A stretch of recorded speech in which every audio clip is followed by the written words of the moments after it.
Hello everyone, কেমন আছো সবাই? আশা করি সবাই খুব ভালো আছো। আমিও খুব ভালো আছি। সবাইকে জানাই শুভ দীপাবলির প্রীতি ও শুভেচ্ছা। আমার একটা মিনি ব্লগে সবাইকে ওয়েলকাম। গতকাল রাতে একটা কালী পুজোর নেমন্ত্রণ ছিল। আমি আর আমার শাশুড়ি মা দুজনে মিলে রেডি হয়ে চলে গেছিলাম সেই নিমন্ত্রিত বাড়িতে। প্রথমে গিয়ে মা কালীর দর্শন করে নিয়েছিলাম। মা কালীর দর্শন করার পরে ওখানে না দু ধরনের স্টল ছিল, কফি আর ফুচকা।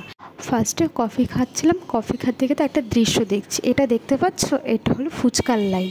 মানে কী বিভৎস ভিড় ছিল ফুচকার, মানে যেখানে স্টল দিয়েছিল সেই জায়গাটায়। অনেকটা ভিড় কমার পরে আমি গিয়ে খেয়ে নিয়েছিলাম ফুচকা। বেশি না, মাত্র দুটো ফুচকাই খেয়েছিলাম। ফুচকা খাওয়ার কিছুক্ষণ পরে চলে গেছিলাম মায়ের প্রসাদ খেতে। যথারীতি খাওয়ার টেবিলে থালা গ্লাস পড়ে গেছিলো ও তারপর দিয়ে দিয়েছিল নানপুরি আর চানা মশলা। নানপুরি চানা মশলা খাওয়ার পরে চলে এসেছিলো খিচুড়ি ভোগ। পুজো বাড়ি ইনকমপ্লিট উইদাউট এই খিচুড়ি ভোগ। আমার সাথে কে কে একমত তারা কিন্তু অবশ্যই ভিডিওতে একটা করে লাইক করে যাবে। খিচুড়ি ভোগ খাওয়ার পরে ছিল ফ্রায়েড রাইস আর আলুর দম। ফ্রায়েড রাইস আলুর দম খাওয়ার পরে ছিল চাটনি, পাঁপড় আর পায়েস। ব্যাস এইটুখানি ছিল প্রসাদ। তারপর খেয়ে দিয়ে আমরা সোজা বাড়ি চলে আসলাম।